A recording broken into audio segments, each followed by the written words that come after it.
ஜிஆர்டியை பொறுத்த வரைக்கும் நீங்கள் இப்போ ஒரு சீட்டு போடுறீங்கன்னு நினச்சிக்கோங்களேன். அந்த சீட்டில் மிச்சம் வரும் பாருங்களேன், ஒரு 200 மில்லி 100 மில்லின்னு அதுக்குள்ளே காயின்ஸ் எல்லாமே அவங்கக்கிட்ட இருக்கும். நீங்கள் காயின் கேட்டாலும் காயின் கொடுப்பாங்க.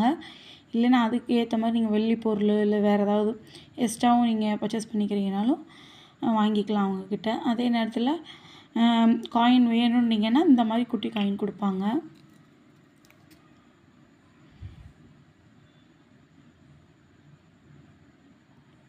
இந்த மாதிரி ஒரு குட்டி காயின் கொடுப்பாங்கங்க.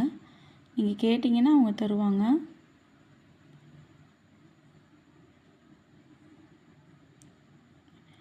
அதில் அவங்களோட கடை சாம்பிள் 916 முன்னாடி லட்சுமி படம் எல்லாமே போட்டிருக்குங்க. நீங்கள் சேமிக்கணும்னு நினச்சிட்டிங்கன்னு நினச்சிக்கோங்களேன், ஒரு சின்ன இந்த இதுலேருந்து கூட ஆரம்பிக்கலாம். நான் முத ஆரம்பித்தது இந்த காயின் தாங்க. குட்டியாக சரி அன்றைக்கி காசு கையில் இருந்துச்சு, சரி கொஞ்சோண்டு இருக்குது என்ன பண்ணலாம் அப்படின்னு யோசிக்கும்போது சரி சின்னதாக இருந்து ஆரம்பிப்போம் அப்படின்னு சொல்லிட்டு தான் போய் பர்ச்சேஸ் பண்ணேன். ஆனால் இதுக்கு ஜிஎஸ்டி உண்டுங்க. கிராம்ஸ் கம்மியாக இருக்கிறதுனால ஜிஎஸ்டி கிடையாது அப்படின்லாம் நினைக்க முடியாது. இதுக்குமே ஜிஎஸ்டி உண்டு. இதுக்குமே டச்சு காசு உண்டுங்க.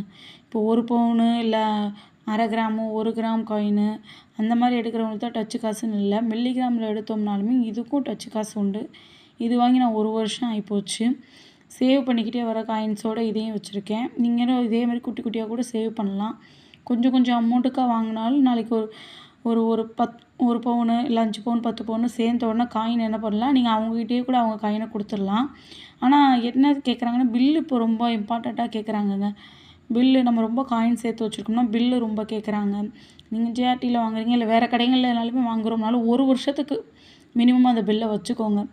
பொருள் வைக்கிற இடத்துல பில்லையும் ஒரு ஓரமாக வச்சுருங்க. ஏன்னா திடீர்னு நமக்கு எப்போ அவசரம்னு தெரியாது. திடீர்னு ப்ளச் பண்ண போகிறோம்னா பில் இருக்கா அப்படின்னு கேட்பாங்க. பில் இல்லைன்னா அதுவும் முடிஞ்ச அளவுக்கு எப்படி கழிக்கலான்னு தான் இப்போல்லாம் நிறைய பேர் பார்க்குறாங்க.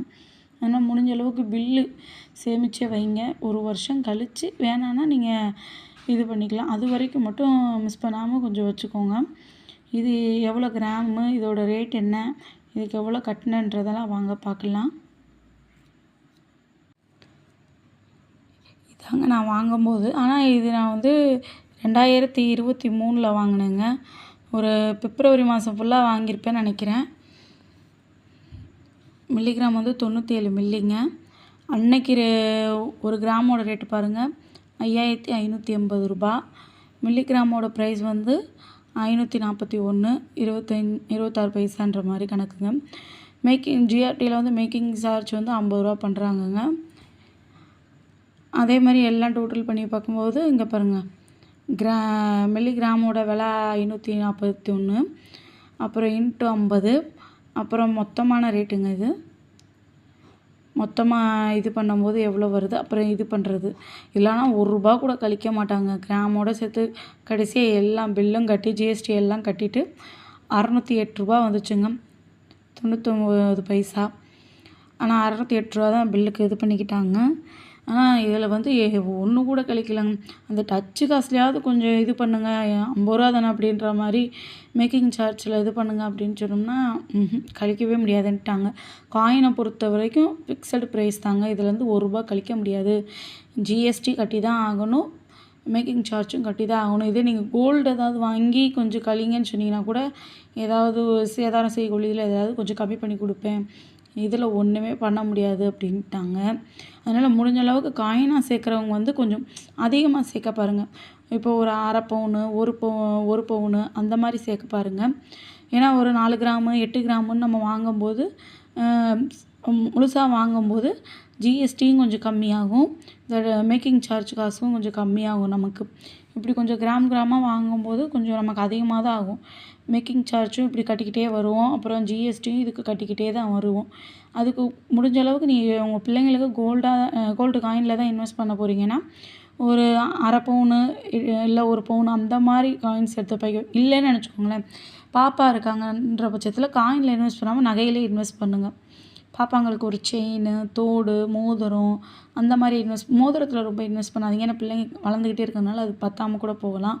தோடு இன்வெஸ்ட் பண்ணுங்கள், செயின், நெக்லஸ்ஸு அந்த மாதிரி பிள்ளைங்களுக்கு போடுற ஐட்டம்லாம் ஃபுல்லாக இன்வெஸ்ட் பண்ணுங்கள்.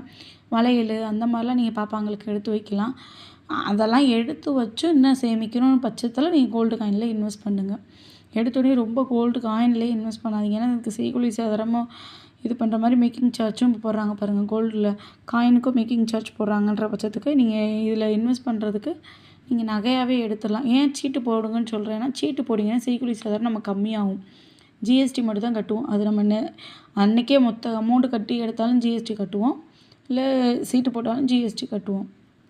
ஆனால் நமக்கு இந்த செய்கூலி சேதாரத்தில் பாதிக்கு பாதி கொஞ்சம் கட் ஆகும். அதனால தான் சொல்கிறேன், முடிஞ்ச அளவுக்கு சீட்டு போட்டு நகை எடுத்து பர்ச்சேஸ் பண்ணிக்கோங்க. அதுதான் நமக்கு ரொம்ப பெஸ்ட்டு. இல்லை ரொம்ப உங்களுக்கு காயின் நீங்கள் சேர்க்கணும்னு நினைக்கிறீங்கன்னா, இந்த மாதிரி சீட்டு எதுவும் போடாமல் போஸ்ட் ஆஃபீஸில் வந்து தங்க பாண்ட் இருக்குங்க. தங்க பாண்டில் இன்வெஸ்ட் பண்ணுங்கள். ஒரு குறிப்பிட்ட அமௌண்ட்டு இன்வெஸ்ட் பண்ணிங்கன்னா, அந்த இன்வெஸ்ட் பண்ண அமௌண்ட்டுக்கும் உங்களுக்கு 2% வட்டி வந்துக்கிட்டே இருக்கும். அந்த வட்டியை கூட நீங்கள் எடுக்காமல் வச்சுருந்தீங்கன்னா, அந்த வட்டியும் அந்த காசோடு ஆட் ஆகிக்கிட்டே உங்களுக்கு வந்துக்கிட்டு இருக்கும். அப்படிங்கும்போது இது ரொம்ப உங்களுக்கு நல்ல இன்வெஸ்ட்டாக இருக்கும். அதே மாதிரி இதெல்லாம் நம்ம பாதுகாப்பாக வச்சுக்கணுமேன்ற பயத்தில் இருப்போம். பாண்டுன்ற பட்சத்தில் நீங்கள் ஒரு பேப்பர் மாதிரி தானே இருக்கும். நீங்கள் அழகாக வீட்டில் வச்சுக்கலாம். இல்லைன்னா ஒரு ஃபைல் போட்டு நீங்கள் நல்ல பாதுகாப்பாக வச்சுக்கலாம். அதனால் ரொம்ப இன்வெஸ்ட் பண்ண போகிறேன், எனக்கு ஒரு 25 பவுனு இல்லை ஒரு 30 பவுன் வேணும். ஆனால் இன்றைக்கி நான் எடுத்தேன்னா ஜிஎஸ்டி செய்கூலி சேதாரம் கட்டணும். எனக்கு இந்த தொல்லைலாம் வேணாம். ஆனால் என்னால் மாதம் குறைஞ்சது ஒரு 5000 இல்லை உங்களுக்கு ஒரு 10,000 போட முடியும்னு நினச்சிக்கோங்களேன். பாண்டில் இன்வெஸ்ட் பண்ணிடுங்க. போஸ்ட் ஆஃபீஸில் போய் கேட்டிங்கன்னு நினச்சிக்கோங்களேன், உங்களுக்கு இந்த பாண்டை பற்றிலாம் சொல்லிடுவாங்க. அதுவும் ஒரு டைமிங்கில் தாங்க இது பண்ணுவாங்க. மார்ச் மாதம் இல்லை ஏப்ரல் மாதம் ஃபுல்லாக மத்திய அரசாங்கமே உங்களுக்கு அந்த டேட் ஒன்று அறிவிப்பாங்க. மாதம் தொடங்கி 1 இல்லைன்னா 1 to 20 அந்த டைமிங்கில் அறிவிப்பாங்க. அறிவிக்கும்போது நீங்கள் போஸ்ட் ஆஃபீஸில் போய் கேட்டிங்கன்னா அதுக்கு என்னென்ன டீட்டெயில் வேணும்னு சொல்லிடுவாங்க. அந்த வர வட்டியை எப்படி நீங்கள் மாதம் மாதம் எடுக்க போகிறீங்களா, இல்லை வருஷத்துக்கு ஒரு தடவை எடுக்க போகிறீங்களா, இல்லை எடுக்காமல் அதை ஆட் ஆகிக்கிட்டே போதா, நீங்கள் எல்லாமே நீங்கள் பேசி வச்சுக்கலாம். அந்த மாதிரி போஸ்ட் ஆஃபீஸில் தங்கம் பாண்ட் இருக்குது. நீங்கள் அதை கூட சேமிக்கிறதுக்கு ஆசைப்பட்றீங்கன்னா, தங்கம் வாங்க போகிறீங்கன்னா பாண்டில் கூட முடிஞ்ச அளவுக்கு இன்வெஸ்ட் பண்ணுங்கள். அது நல்ல பெனிஃபிட்டுங்க. ஜிஎஸ்டி கட்ட தேவையில்லை. நீங்கள் அன்றைக்கி எவ்வளோ கிராம்ஸுக்கு போட்டிருக்கீங்களோ, இப்போ ஒரு 30 சவரன் போட்டிருக்கீங்கன்னு வச்சுக்கோங்க பாண்டு, அன்றைக்கி உள்ள அப்படியே 24 கேரட்டுக்கு நீங்கள் வாங்கிக்கலாங்க. தங்கத்தை 24 கேரட்டுக்கு வாங்கி வச்சுக்கலாம். தங்கமாகவே நீங்கள் கோல்டு காயினாகவே உங்களுக்கு கொடுத்துருவாங்க. இல்லை நீங்கள் ரொம்ப போட்டிருக்கீங்கன்னா பாராகவே உங்களுக்கு கொடுத்துருவாங்க. நீங்கள் அந்த பாரை கொண்டு போய்ட்டு நாளைக்கு ஒரு ஆசாரி கையில் கொடுத்து பிள்ளைங்களுக்கு பிடிச்ச மாதிரி அன்றைக்குள்ள டிசைனில் புதுசாக நீங்கள் செஞ்சு கொடுக்கலாம். ஆசாரி செலவு பார்த்தீங்கன்னு வச்சுக்கோங்க, அன்றைக்கி இதுக்கு பார்க்கும்போது இந்த செய்கூலி சேதாரம் ஜிஎஸ்டிலாம் நீங்கள் நம்ம கட்டி எடுத்து நாளைக்கு அந்த டிசைன் பிள்ளைங்களுக்கு பிடிக்காமல் போய் அழித்து செய்கிறதுக்கோ, இல்லை கடையில் போய் கொடுத்துட்டு பாதிக்கு பாதி இது பண்ணிட்டு வரோம் பாருங்கள், அதோடு இது கம்மியாக தான் இருக்கும். அதேமாதிரி ஒரு ஆசாரி கையில் கொடுத்து நம்ம செஞ்சோம்னா நகை நல்லா கொஞ்சம் கெட்டியாகவும் இருக்கும், நல்ல தரமாகவும் கொஞ்சம் செஞ்சு கொடுப்பாங்க நமக்கு. அதனால் அந்த மாதிரி கொஞ்சம் ட்ரை பண்ணுங்கள். ரொம்ப பவுன் சேர்க்க போகிறோம், ஒரு 30 பவுன் 25 பவுன் பக்கத்தில் சேர்க்க போகிறீங்கன்னா தங்க பாண்டில் இன்வெஸ்ட் பண்ணுங்கள். அது ரொம்ப நல்ல திட்டங்க. போஸ்ட் ஆஃபீஸில் போய் நீங்கள் டீட்டெயில் கேட்டிங்கன்னு வச்சுக்கோங்களேன், எல்லாமே சொல்லிடுவாங்க. அந்த மாதிரி கூட இன்வெஸ்ட் பண்ணி பாருங்கள். இல்லை எனக்கு கொஞ்சோண்டு காயின் போதும், ஒரு 5 பவுன் 10 பவுன் தான் காயின் எடுத்து வைக்க போகிறீங்கனாலும் சீட்டு போட்டுருங்க. கோல்டில் சீட்டு போட்டு இந்த மாதிரி காயின் குட்டி குட்டியாக எடுத்து வச்சிங்கனாலும் அது நல்ல இது தான். ஆனால் காயினில் ரொம்ப இன்வெஸ்ட் பண்ணாமல் வீட்டுக்கு ஒரு குறிப்பிட்ட நகை எடுத்து வச்சுட்டு காயினில் இன்வெஸ்ட் பண்ணுங்க. முதயே எடுத்தோன்னே காயினில் இன்வெஸ்ட் பண்ணாதீங்க. ஏன்னா புதுசாக கல்யாணம் பண்ணுறவங்க நிறைய பேர் பண்ணுற தப்பே தான். எனக்கு போட டிசைன்லாம் பிடிக்காது, ஆனால் சரி தங்கம் எனக்கு இன்வெஸ்ட் பண்ண ஆசை இருக்குது, அதனால் கோல்டு காயினில் இன்வெஸ்ட் பண்ணுறேன்றாங்க. அந்த தப்பு மட்டும் பண்ணாதீங்க. உங்களுக்கு பிடிக்கலனாலும் பரவாயில்ல, ஏதோ உங்களுக்கு சும்மானாலும் ஒரு ஆசைக்கு ஒரு வளையல் ஒரு தோடு அந்த மாதிரிலாம் எடுத்து வச்சுக்கோங்க. நாளைக்கு வேணுன்னா அப்படியே நீங்கள் புதுசாக கூட ரிட்டர்ன் பண்ணிக்கலாம். ஆனால் காயினாக நீங்கள் வாங்கி வச்சிங்கன்னா வீட்டில் அப்படியே காயின் மட்டும்தான் உங்களுக்கு இருக்கும். அதுக்கு ஒரு ஃபங்க்ஷனுக்கு போகிறீங்கன்னா மாற்றி மாற்றி நகையை போட்டுக்கலாம். இருக்க நகையோட மதிப்பு கூடும். அந்த மாதிரி இது பண்ணுங்கள். இல்லைன்னா நீங்கள் எனக்கு அந்த மாதிரி கூட இன்ட்ரெஸ்ட் இல்லைன்னா பாண்டில் இன்வெஸ்ட் பண்ணிடுங்க. போஸ்ட் ஆஃபீஸில் போய் கேட்டிங்கன்னு நினச்சிக்கோங்களேன், ஃபுல்லாக டீட்டெயில் உங்களுக்கு சொல்லிடுவாங்க. கேட்டுட்டு நல்லா விசாரிச்சுட்டு போடுங்க.